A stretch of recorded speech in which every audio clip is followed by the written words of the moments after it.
Okay, so our second session is on an equally exciting and fundamental topic, taking what we talked about earlier with regard to diagnostics, their functioning in medicine, our development of biomarkers, and now taking that into precision therapy and how we think about that entire end-to-end pathway of taking the diagnostics and the precision diagnostics to therapeutics. So with that, I want to introduce our first speaker of the session, Dr. Andrew Lastman, who is professor of neurology, but also vice dean of clinical trials here. Thank you. Thanks, Stella. And once again, just congratulations to Stella and the whole Department of Radiology for this terrific launch and for inviting me to speak today and for this terrific day. I think I speak on behalf of many people that were very excited about this and looking forward to a great future. So thank you.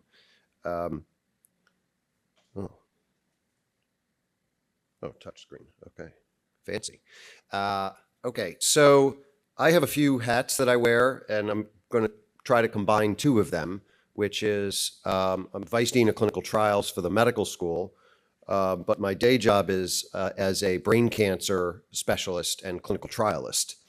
And so putting those two worlds together, I want to give three examples of how imaging is absolutely critical to inform diagnosis, eligibility, for example, for a clinical trial or for a treatment after a trial demonstrates hopefully something is effective, and to monitor for whether the experimental intervention in a trial is effective or not. And I'll use three key examples, one from my day job as a brain cancer specialist, two in the cardiomyopathy space, and three in the dementia space.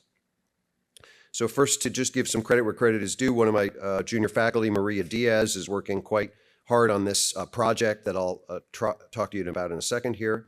So our current state-of-the-art is anatomic imaging with brain MRI scan in the diagnosis, evaluation, management of patients with brain tumors.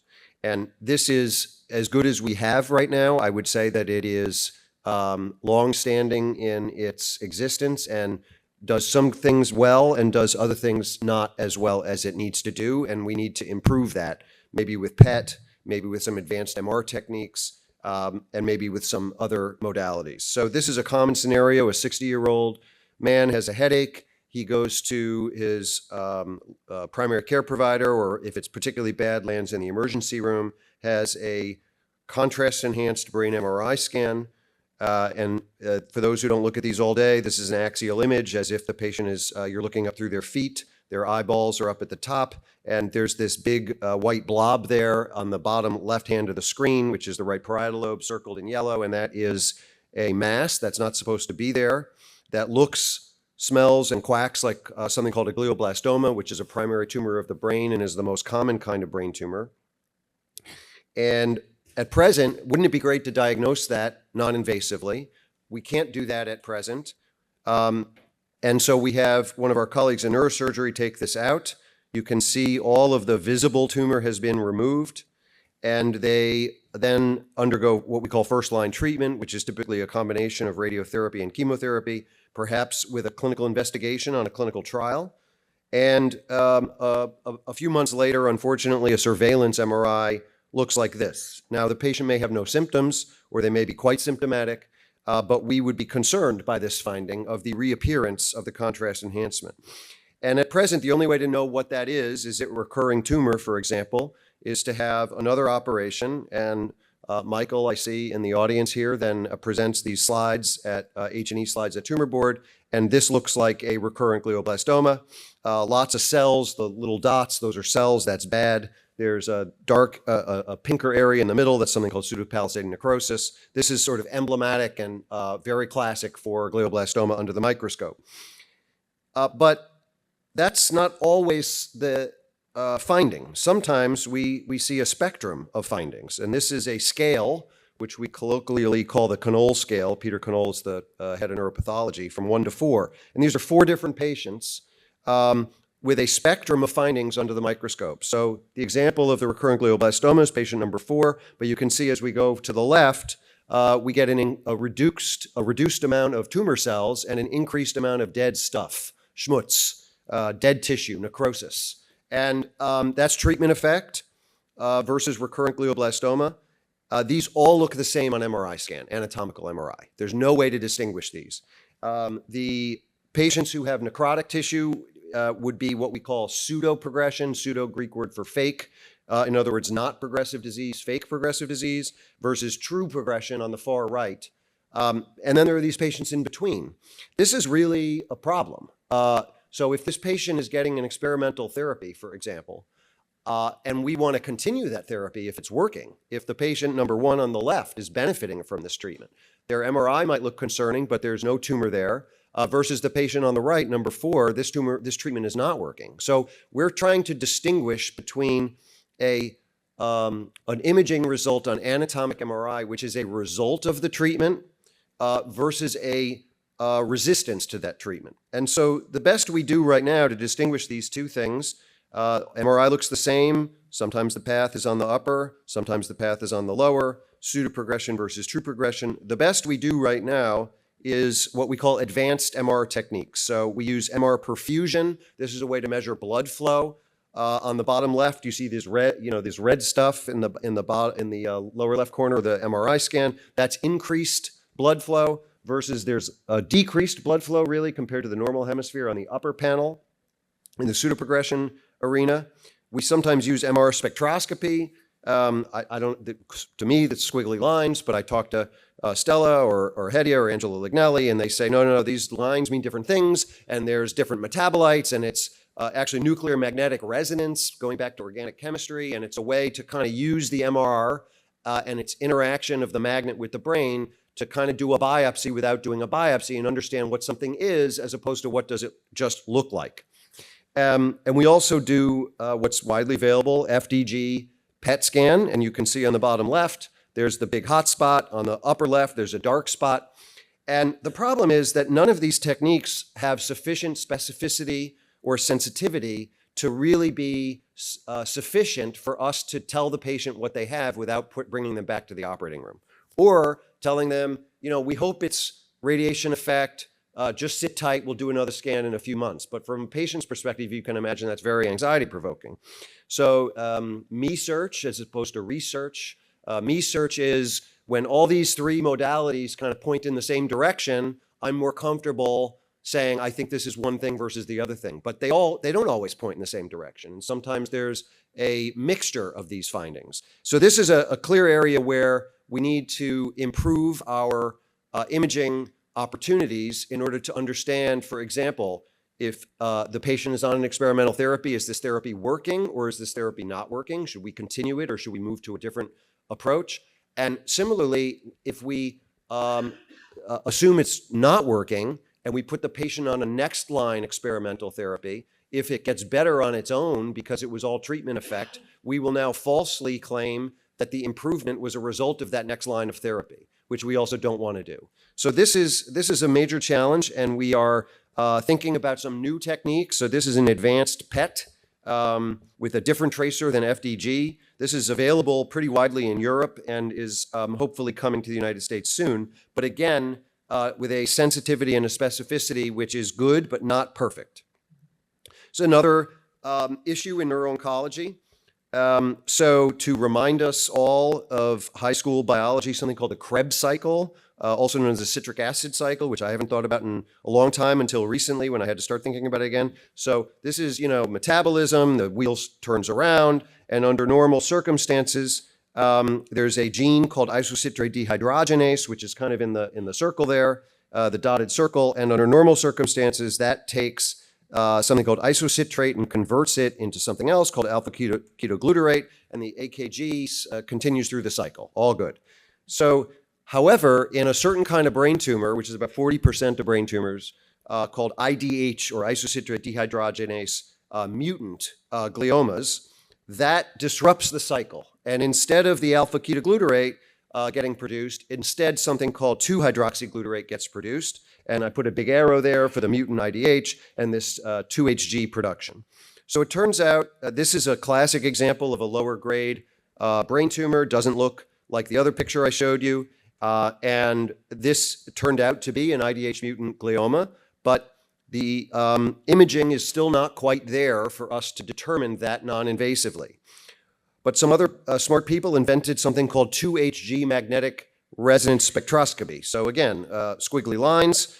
You can see the voxel that's placed over the tumor on the left side creates this pattern. I put a big black arrow to indicate the peak that is from 2-hydroxyglutarate versus the normal brain on the right with the squiggly lines on the bottom. That peak is lacking, but it's not a big peak. It's kind of hard to detect. This is a difficult to perform test. It takes extra time on the machine. I have to fight with certain people to get the extra time on the machine. It's difficult to interpret. The sensitivity, depending on the study, is somewhere between 50 and 90%. At present, we cannot use this to replace surgical sampling. And this is actually quite important because there is now a drug which is FDA approved to treat IDH mutant low-grade glioma called vorasidenib, which is an IDH inhibitor. And there are a number of other IDH inhibitors under development, many of which are under clinical trials here at Columbia.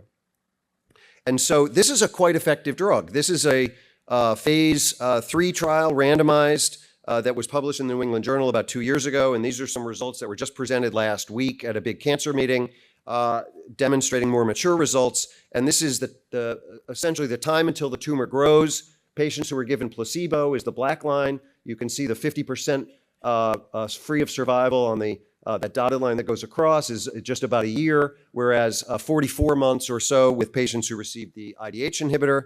And this led to FDA approval. It also seems to reduce seizure frequency.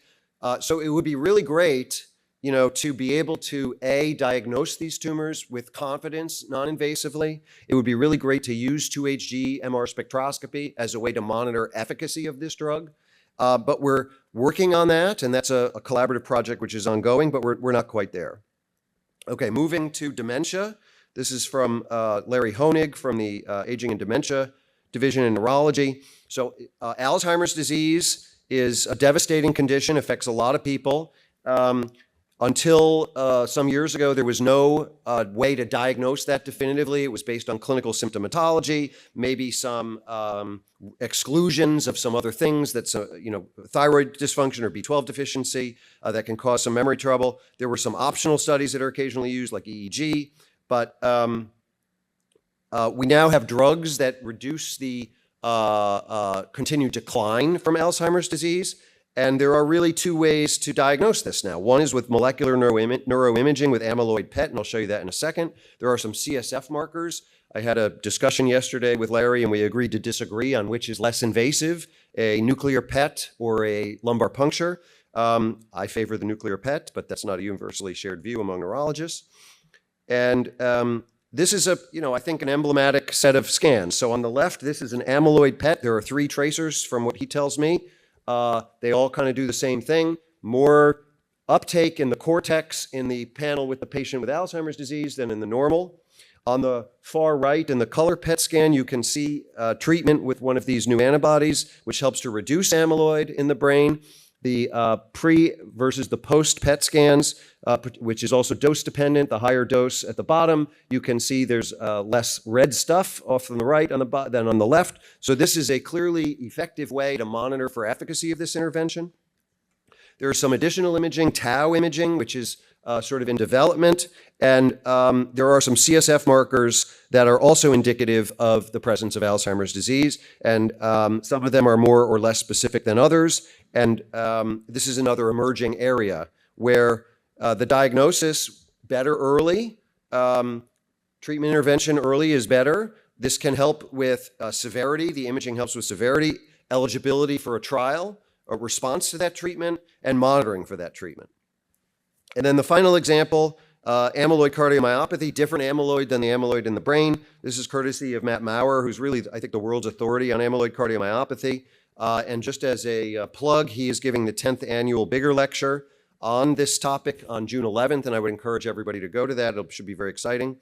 So this is a technetium 99 scan. So patients who have cardiomyopathy after one has excluded alcohol and hypertension and a bunch of other things, from what Matt tells me, amyloid is actually the most common other reason for cardiomyopathy. And you can see the top panel is an example of a patient who does not have amyloid cardiomyopathy. The bottom panel, the red is the heart, and it doesn't take a nuclear physician to see that the heart is all lit up in red, as opposed to the upper panel. And on the right, you see the levels of different types of amyloid. The green and the blue is cardiac amyloid. There's a genetically inherited version versus a non-inherited version. And then there's the red dots are amyloid light chain, which causes amyloidosis in the bone marrow. That's a different disease. And so the sort of view from the front, you can see on the left, somebody who doesn't have this problem. On the upper right, somebody who does, and this is a spectrum. The problem with looking only from this angle is you don't quite know, is it just blood that's pooled in the heart? So if you take now a coronal view on the bottom panel with a SPECT scan, you can see, the amyloid is sort of outlining the heart as opposed to being in the heart. It's not blood that's pooling, it's actually in the muscle. So this is now an accepted non-diagnostic method of detecting amyloid cardiomyopathy, important for clinical trial eligibility, important for treatment. And in addition, there's a new technique with this PET tracer, which takes advantage of some of the positive and negative charges of the PET tracer versus the amyloid. And you can see a really amazing example here of a false negative on the upper left with the traditional method. But if you look on the upper right, and the right-hand panel through the middle and the bottom, this is really outlining the heart muscle and really quite impressively visually diagnostic. And so there's a clinical trial that Matt is running called the REVEAL study, which is an acronym to elucidate cardiac amyloidosis with this new tracer. So I think it's an exciting time. Some of these are in development, and I would hope that over the next 5 to 10 years, we will be able to move away from more invasive methods that we currently rely on. Not that they'll become never used, but hopefully less invasive, less risk to patients with better ability to understand who's eligible, for example, for a clinical trial and whether that intervention on that trial is working. So thank you.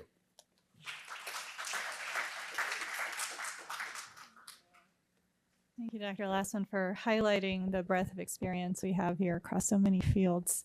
Next, I'm very excited. This is Dr. Gaber's first Columbia event. Dr. Gaber is going to be our incoming Director of Molecular Imaging and Therapeutics Research in the Department of Radiology. All right, so thanks very much for the introduction. It's very exciting to be here today in the launch of this center that will be an integral part in the future of Columbia Radiology.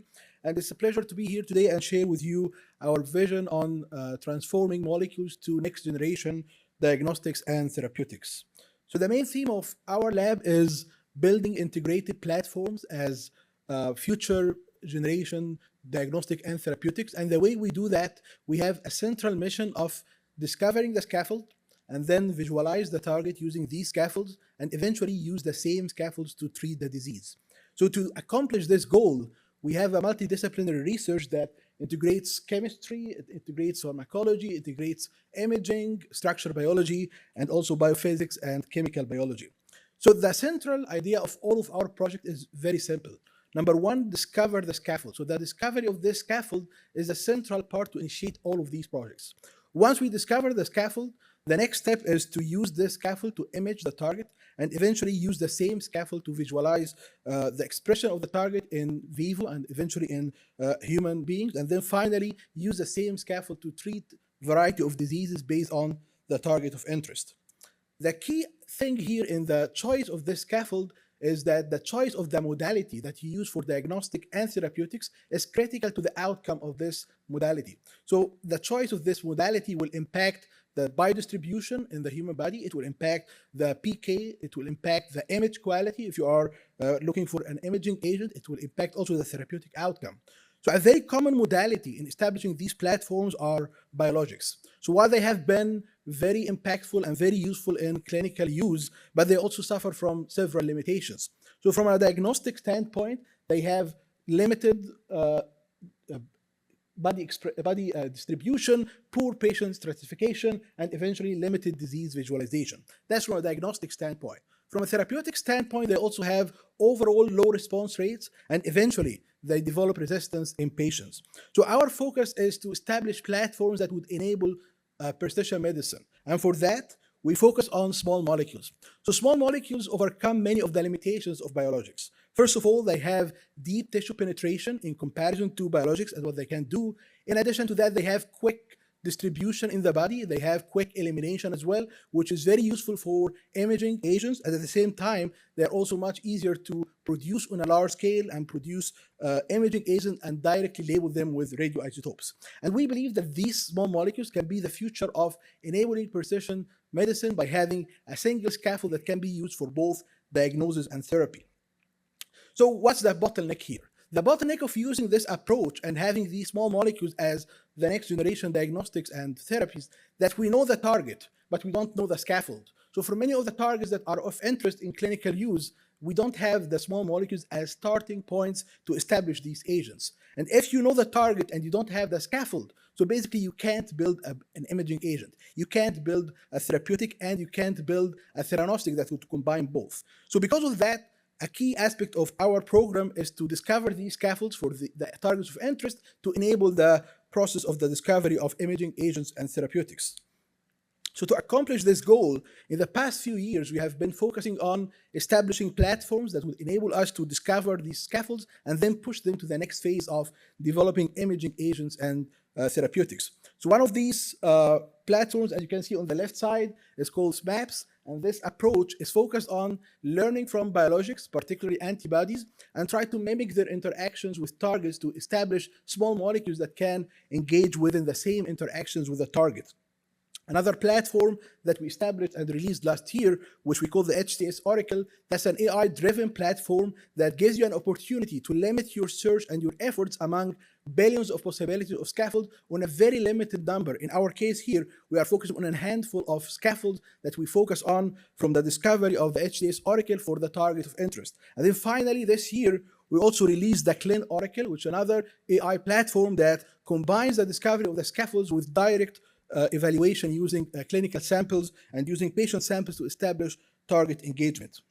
So we apply these platforms on a variety of targets with two main interests. The first area is cancer and immuno-oncology, with a main focus on glioblastoma. And the second area of interest is neurodegeneration, particularly Alzheimer's disease. So looking at this slide, showing different immune checkpoints such as VISTA, CD28, ICOS, and LAG3, other targets implicated with immunoactivation for Alzheimer's such as TREM2 and CHI3L1. Before we approach these targets, none of them had scaffolds as small molecules that would enable the developing of imaging agents and therapeutics. After we approach these targets with our platforms, all of them now have very promising small molecule starting points with nanomolar and subnanomolar affinity that would enable the developing of these agents as diagnostics and therapeutics.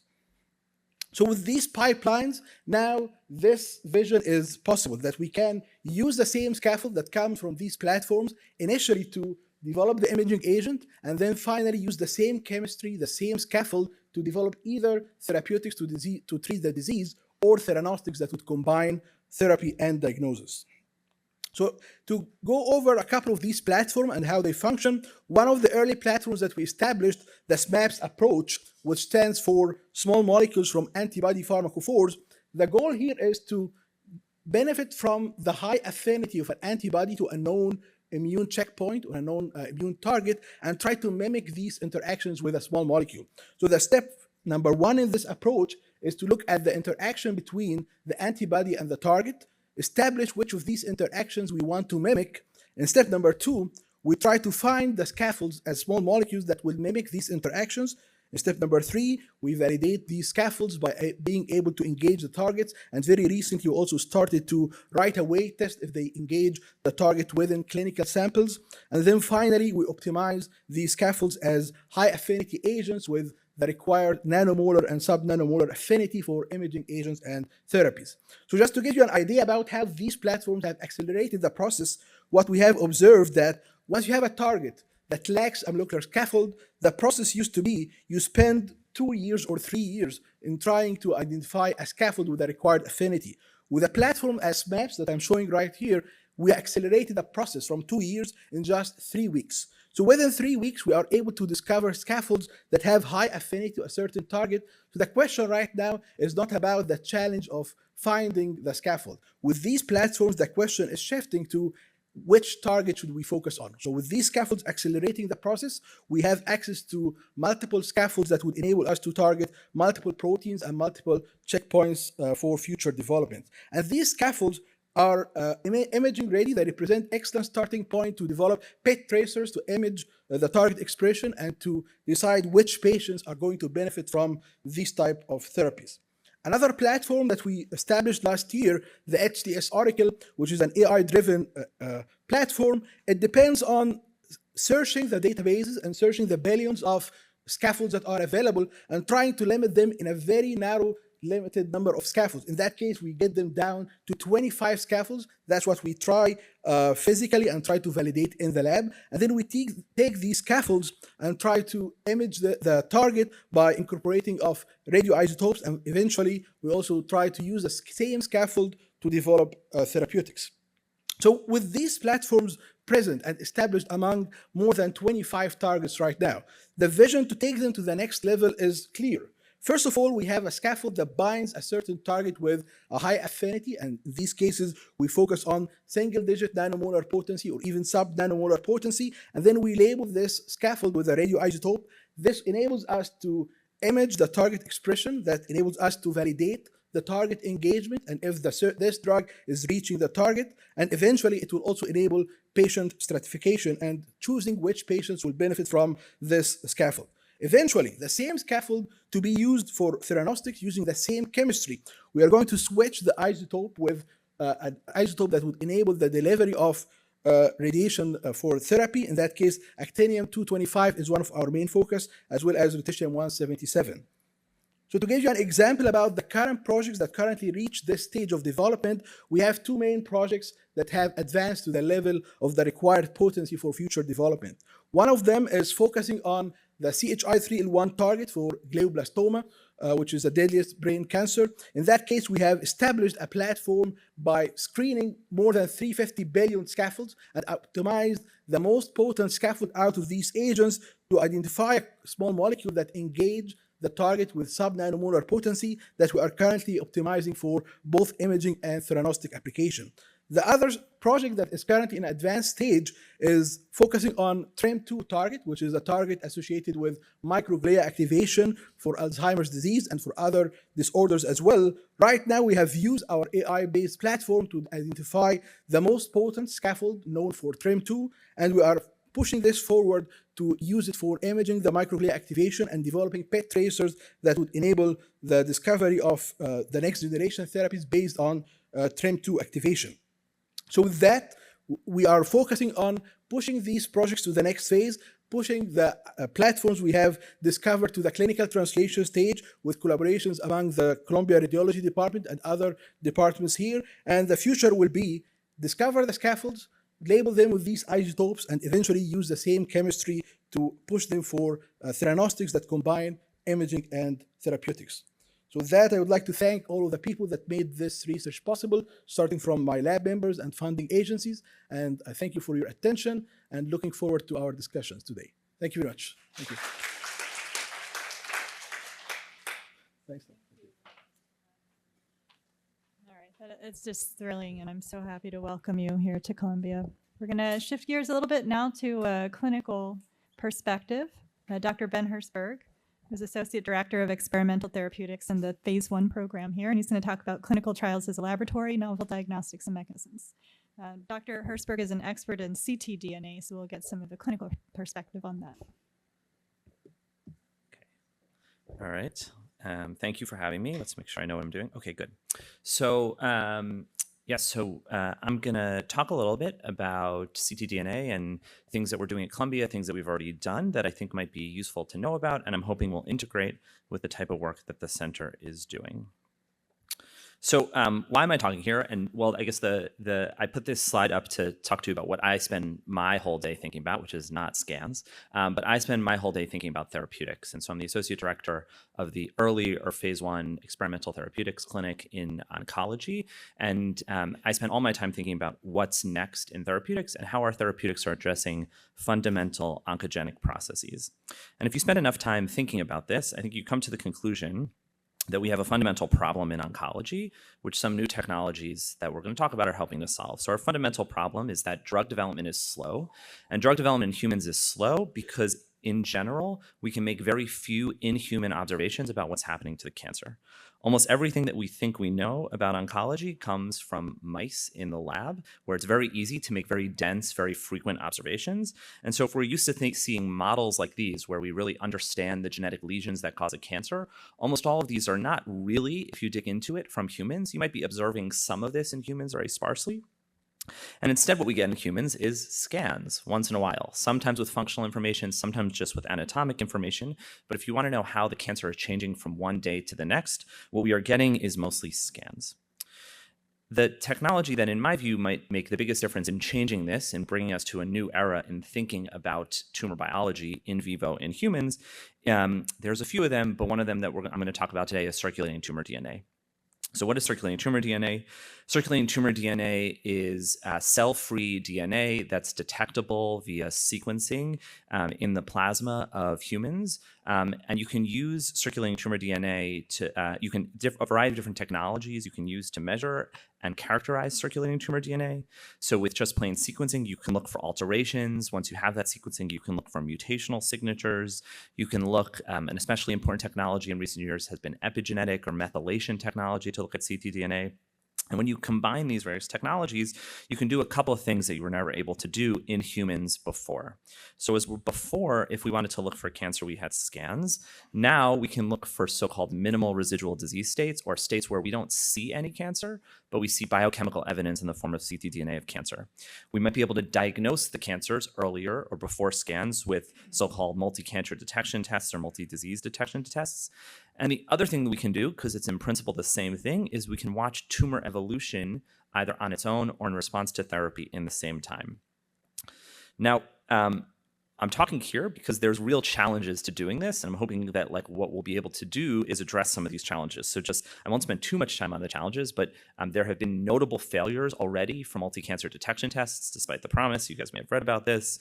And if you think even on a biological level, without looking at the clinical level, there's a lot of biological reasons why just sequencing plasma on its own naively is going to lead to a bunch of problems, and some of those are here. But despite all that, I wanted to tell one vignette of what I think of as a success story and a potential window into the way that these things are changing my thinking, and we might apply some of these in the future.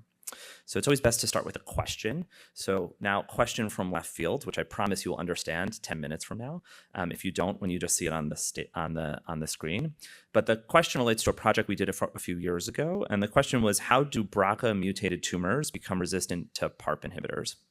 So for the non-clinicians in the room, PARP inhibitors are a class of therapies that work for tumors that have deficiencies in repairing their DNA.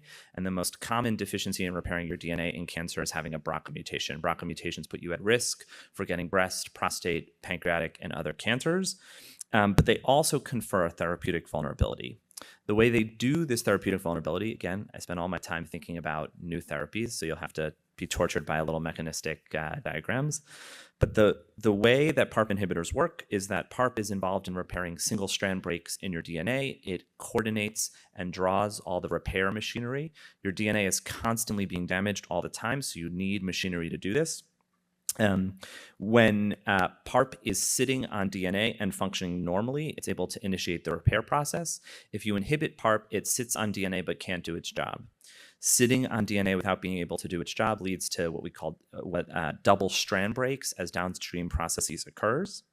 But your cells can repair double strand breaks so long as they don't have deficiencies in BRCA.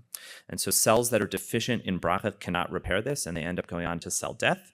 And cells that are proficient are able to repair their DNA.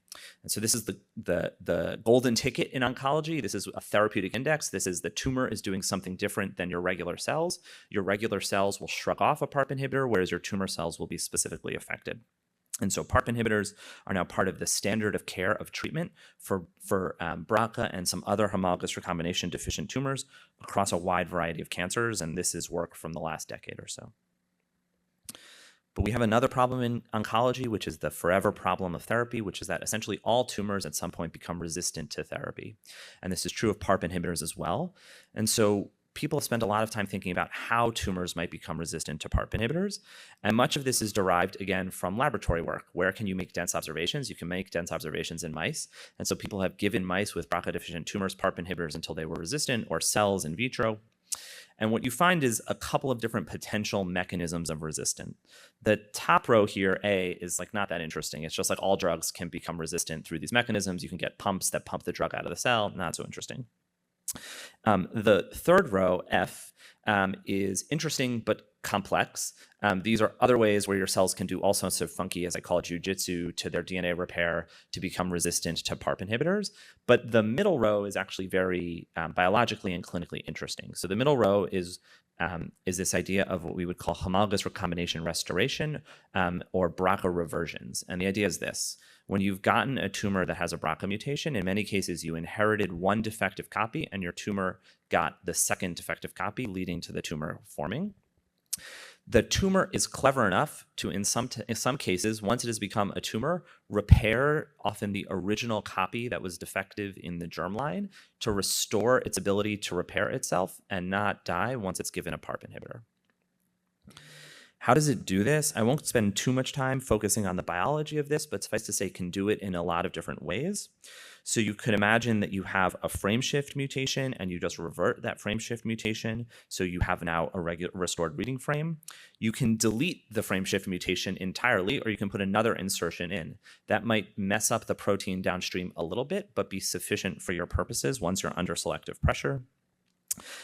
You can delete whole diseased exons from the protein itself. You can change your splicing around so that it cuts out the problematic portion. And you can also change promoter methylation if you've downregulated the protein through promoter methylation. In all these cases, the functional outcome is that the tumor, which relied on BRCA to become a tumor, restores BRCA to survive being exposed to the PARP inhibitor. So we wanted to ask the question, well, how common are BRCA reversions? And to go back to the theme that I've been talking about, when you're a clinician like me and you see patients that are resistant to PARP inhibitors, you end up with a group of these patients and you say, how am I going to pick out the ones in red? And historically, the only way that we could do this was a biopsy. However, you biopsy one lesion that you see on a CT scan, and there are sometimes hundreds of lesions in a patient. Biopsy is expensive, it's slow, it's risky. That's not my plug to get your IR colleagues to schedule people faster, but I wouldn't mind it. But biopsy is sparse, right? It's risky, it's hard. So with circulating tumor DNA assays, they have the potential to measure in real time, are we seeing these reversions? But the problem is that I mentioned some of the problems with these, and the problems were real. And so we focused on asking, can we ask this question, but deal with some of the problems in real time? I'll point out to you what I just showed is that many of these reversions are complex, meaning they're large, which these assays can sometimes have trouble dealing with, or they deal with a variety of major structural changes to the protein. So we worked with one of the major ctDNA providers, a company called Guardant, and we said they were developing a novel assay that relies more on sort of secondary techniques of ctDNA. So they had methylation of DNA in their assay, which helps us distinguish copy number a little bit better, as well as other things. The assay that we worked on with them includes introns, not just exons of genes, which was, for what we just showed you, going to be a big problem. And so we applied, about 5 new techniques in ways I won't go into. And we said, okay, well, we want to ask this question, do these new techniques really help us in detecting reversions? So how are we going to do that? I'm a phase 1 oncologist, so I found a phase 1 cohort that applies to the question. We had run a clinical trial of a drug that was attempting to address resistant tumors to PARP inhibitors. And so we ran this trial across breast, ovarian, pancreatic, prostate, and other tumors. You didn't need a BRCA mutation for this, but the majority of patients in this trial had a BRCA mutation.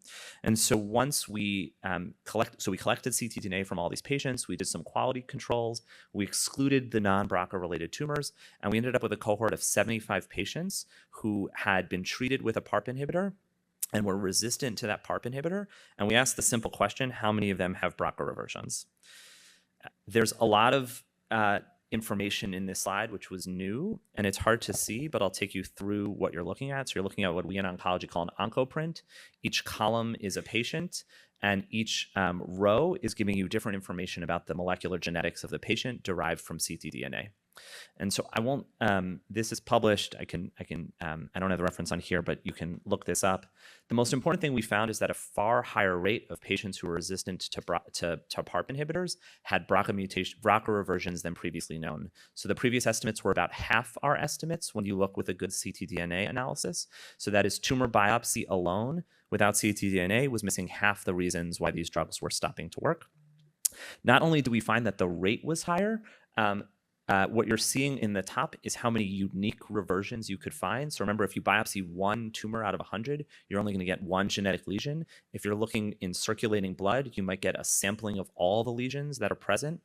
And for the first time, we're observing patients who have 2, 3, 4, 9 different reversions, right? So giving you a sense of the evolutionary difficulty of dealing with cancer, 9 different reversions that are unique, presumably coming from different tumors.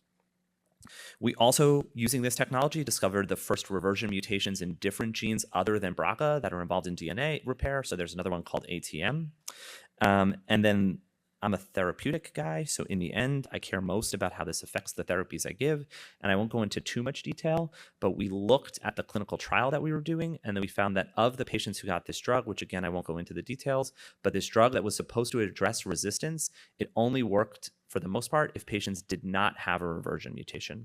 So clinical outcomes are messy, but the biology is nice and speaks to the potential that using this, and a lot of the trials I will say in this field that we did here have failed. And one of the reasons we hypothesized that they failed is because they didn't have technology like this to choose the right patients.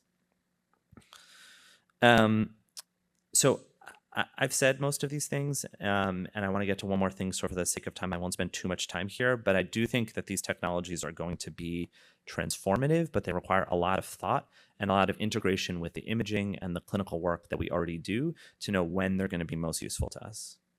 So I'll end with just a thought. What are we doing to try to streamline this at Columbia?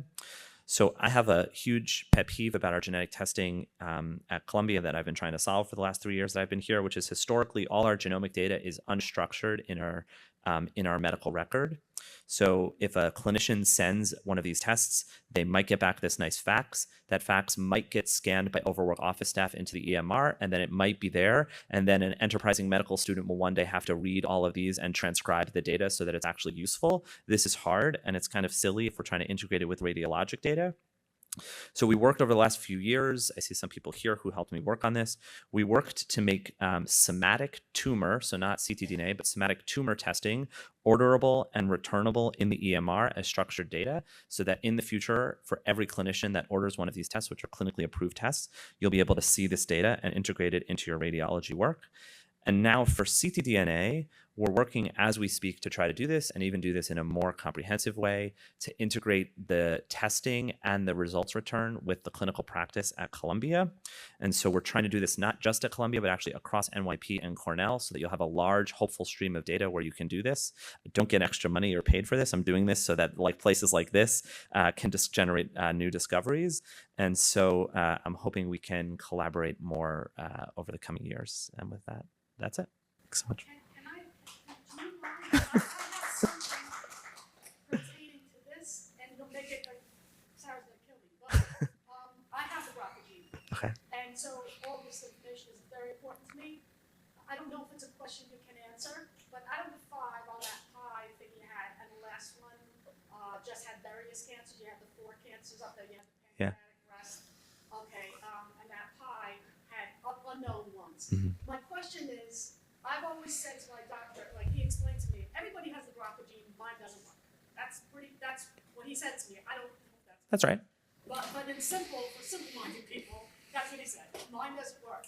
And then, so in my mind, I'm thinking to myself, well, I know that those first 4 cancers, when people have the BRCA gene, they're the ones that come up more, pancreatic, breast cancer, ovarian, and those other ones. But that small one, I said to him, what are the chances that every cancer makes it vulnerable if you don't have a BRCA gene that works?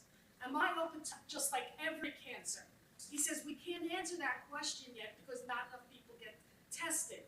But do you agree with that, with your research that, like, I've had 6, not melanomas, thank God, but I've had 6 skin cancers, which is on that spectrum. So I'll be quick because I think we're like already behind. It's okay. I mean, I think that, the promise of some of these tests is that when you can't measure things frequently, you have to rely on like really bad surrogates and like, really bad other things. And so what we've learned about genetics over time is that our biases about genetics come a lot from not being able to measure these things frequently enough. And when we have some of these ctDNA tests, we might be able to answer some like the questions that you're asking. But as of today, we don't really know fully the answer. So I think your doctor is right, but he might be wrong in a few years.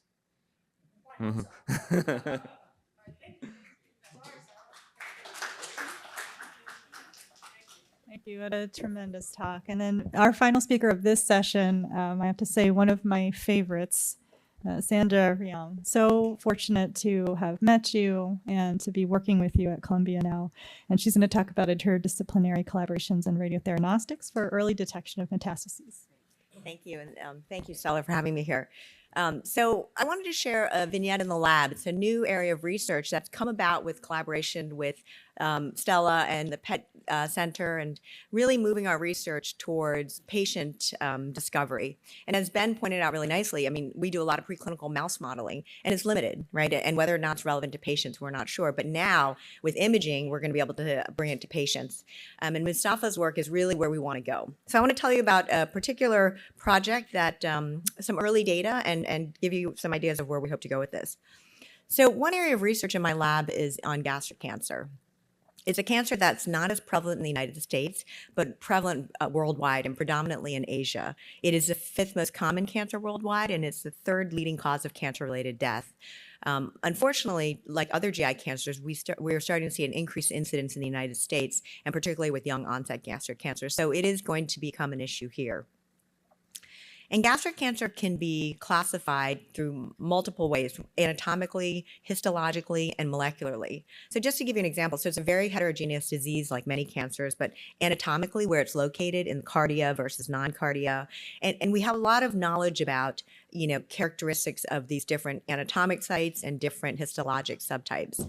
For example, the non-cardia is associated with H. pylori. We know that H. pylori infection is causal in gastric cancer, from ulcer to progression to adenocarcinoma. And then histologically, there's Lauren classification of intestinal or diffuse. Diffuse is much harder. We don't understand the stepwise progression, but lots of research going on at Columbia with multiple labs who are involved in understanding progression from early cancer to frank adenocarcinomas. And then molecularly, we have a lot of 4 different genetic subtypes where we know what mutations classify your gastric cancer in one of these molecular subtypes. So my lab's interested in all of this. We have a lot of preclinical models that model all the different subtypes. And a question that we've been interested in is understanding local regional disease. And this highlights the treatment algorithm. So when you have early stage disease, when it's confined to the stomach or locally advanced, the main therapeutic modality is radical gastrectomy, as you see here from stage 1B to 3. And radical gastrectomy is a highly morbid operation. There is a very small cohort of hereditary gastric cancers, so germline mutations in CDH1 gene or E-cadherin, where for many years the advice was, if you are a carrier of a germline mutation, to get your stomach out, get a prophylactic gastrectomy. But now long-term studies show that it's so morbid, the quality of life decreases significantly, and it is not a surgery you want to get. But before presented with the thought of getting surgery or not, getting cancer or not, people had their stomachs taken out. But one thing we've noticed with a lot of data is that a number of studies through the past decade have shown that even though there's a curative intent resection by this total radical gastrectomy, they're seeing early recurrence within 2 years. This sort of highlights 67% of this study showed early recurrence. And if you look at the sites of recurrence, it's not local, right? And it's not hematogenous recurrence, but distant sites. So notice liver, lung, and bone. And actually, study after study, we became really interested in understanding this. Why is this disease recurring at distant sites? And notably, if you look at these 2 studies, this shows nicely this Venn diagram. And if you look at the left circle in both of them, so about 30% of patients are recurring distantly, but not locally. So they recur in the liver, lung, and bone, primary sites of metastasis for gastric cancer. So the question is, and very quickly, right, median time to recurrence is about a year. So you're getting your stomach removed, and you would understand recurrence at the local site of the stomach, but this is recurring in the liver, lung, and bones. And why? So we've been interested in this and thinking about, do they recur at these distant sites because they have undetectable metastatic lesions, right? So is there already micrometastases there? But one of our thoughts was, if that's true, why does it take 12? Because once they're seeded, they grow exponentially. So we would think they'd recur before that. So we've been really interested in understanding the pre-metastatic niche. So this is a concept in the earliest stages of metastatic dissemination. So this idea of a normal organ having a reactive microenvironment, meaning preparing this whole seed in soil, seed being the tumor cells, soil being the normal organ, getting ready for metastatic seeding. A lot of work has been done, but only in mouse models. We don't know if this actually exists in humans, but I think we're going to be able to figure this out in partnership with CADRe, because we can use advanced diagnostic imaging techniques, I think, to determine whether a pre-metastatic niche actually exists in humans. So a lot of work that we and others and people in the field, David Leiden at Cornell was the first to describe this idea of a pre-metastatic niche, and this normal organ with an activated stromal signature and immune signature. So we know now in animal models that tumor cells and the tumor microenvironment secrete soluble factors, sometimes packaged in extracellular vesicles, and it travels to sites of metastasis. And then you get this areas in the normal liver and lung that are what we call activated. And a big hallmark of this activation is fibroblast activation, meaning fibroblasts at that site, which are normally quiescent and deal with normal extracellular matrix turnover and cell matrix interactions, and exist in a homeostatic state. But when they receive these signals from tumor cells or from cells in the tumor microenvironment, they become activated. And this is a defining feature of the pre-metastatic niche. And one of the proteins we're most interested in is called FAP, fibroblast activation protein. It's a serine protease that's at very low levels in normal tissues.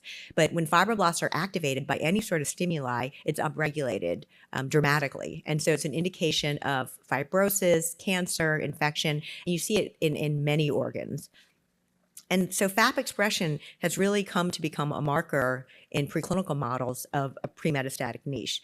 And then there are other hallmarks. So there's a whole list of characteristics of a pre-metastatic niche to prove that it truly is one, the absence of tumor cells, two, this whole idea of remodeled matrix, endothelial cells activated, immune cells infiltrating. And so we've been using animal models to define this pre-metastatic niche and develop experimental systems to test this. So this work done with Serge Fuchs and Ellen Pure at Penn, where we just took tumor conditioned media from tumor cell lines, whether it's a gastric cancer or pancreatic cancer, we inject it into the tail vein so it'll go to the lung.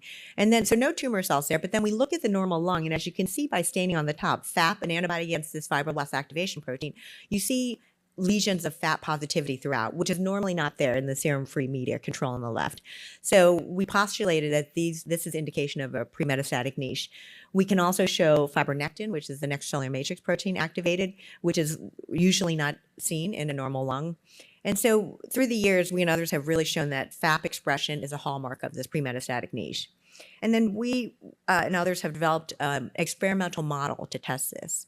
So genetically engineered models are hard because it's hard to perform surgery on different organs and you're causing an injury. So this is a very straightforward model, for what it is, but it gives us spontaneous liver and lung metastases. So we inject gastric cancer cells into the flank of a mouse, let it grow, and then we resect it. And then at some time point, depending on how big you let the tumor grow, you'll see metastasis to the liver and lung. Gastric cancer generally has metastatic organotropism for the liver, so we primarily see it in the liver, but often see it in the lung. And so when we look at that, the lung section, this is a picture of the lung sections. When we have no tumor, we stain for FAP, and then the tumor cells have a YFP label in it so that we can detect whether YFP is there, both by immunofluorescence and by RT-PCR looking at message of the tumor cells. And what you see is day 5 post-resection of that tumor, you start to see FAP expression, upregulation. So we would argue that these are all pre-metastatic niches in the lung. And then it's hard to see here, but you don't until day 11 see the presence of tumor cells that we can validate by single-cell RNA-seq and by qRT-PCR looking at message. So we have an experimental model system to show that a pre-metastatic niche forms in a normal organ well before a tumor cell gets there. And this fits more with the timeline that we see in the gastric cancer patient recurrence. So the pre-metastatic niche forms over weeks, and once it's formed, it takes a while for a single circulating tumor cell to colonize, but it will happen. Once it's there, it will inevitably get metastatic progression. So the question is, can we detect a FAP positive pre-metastatic niche in vivo? And a year ago, I probably had no idea about the extent of FAP-directed theranostic agents. And so I was delighted to see this work where FAP-directed PET imaging of gastric cancer and gastric cancer metastasis has shown to be more sensitive than FDG PET. From this paper cited below, you can see the FDG PET on the left and the FAP-directed gallium-68 on the right, and showing the increased sensitivity both in the primary tumor and the liver lesion. So we were really excited, and then even more excited, 2 years ago, I had no idea we had a PET center that could do preclinical work with preclinical mouse models. And this is like an unbelievable resource that we have at Columbia that so many places do not have. And so we used our experimental model, and now we know that FAP is our molecular signature. So we wanted to see, can we detect a FAP positive signature in the liver using our experimental spontaneous metastasis model? And first we did FDG PET to see if FDG PET, and highlighting the liver here, and this is 12 days post primary tumor resection, we did a whole time course, and I'll show you just one example. And 12 days would seem to be where we would see PET expression, but no tumor cells. And then we look with FDG PET and see nothing, similar to the control mice, which have no tumors. But when we do the FAP2286, a cyclic peptide labeled with gallium-68, what you can see on the right, that we detect a signal in the liver. So we're really excited about this and have been pursuing this finding in depth and trying to really understand, how early we can detect these putative positive pre-metastatic niches. When we did a little bit more investigation, more imaging showing, only in the tumors that had resection. And then we take out the livers and lungs and then also image those. And as you can see on the far right, the isolated livers also show a signal suggesting to us that these pre-metastatic niches do exist. And then we did a lot of analysis of these isolated livers. First being doing some staining for YFP and doing qRT-PCR to look for tumor cells. And when you get to 21 days, you start to see tumor cells. So that window of 12 to 21, in mouse life, it's very truncated. But at 12 days, you see no YFP, suggesting no tumor cells there, but we do see FAP positivity. And what you see on the right is FAP staining of the liver post-resection, 12 days post-resection. And we can confirm that what we saw by the gallium-68 FAP2286 imaging is indeed FAP expression. So we're in the early stages of this, but we are really excited with this goal of translating this to patients and really answering that question. What we hope to do is launch a diagnostic clinical trial here using this FAP-directed agent for gastric cancer patients who are staged at stage 1B to 3, who are going to undergo curative intent surgical resection. So we want to first image and see if we see a signal in distant organs, and then monitor after, over 18 months, since all the studies suggest by 14 months we'll see distant metastasis. The subject will receive surgery and standard of care and will be followed by imaging, FAP imaging at time points after that. And then eventually, because FAP also has the theranostic, we would want to be able to treat those to see if that makes a difference. So this is I think, a fantastic example of how interdisciplinary collaboration, a preclinical mouse modeling lab can work with the center and bring this to patients and really understand biology, as well as hopefully improve treatment options for these patients. And so with that, I just wanted to acknowledge the people in my lab that did the work. Really, it was Zach and Ralph. And then the PET Center, Andre's been fantastic to work with. And this project was launched a few years ago with Akiva Mintz, who came to me with this idea when he heard me talk about the pre-metastatic niche, but it's been continuing. And Andre and Nikunj has been fantastic. And some of the FAP work earlier has been with collaborators at Penn. So thanks so much. Really excited to work with the center and many of you. And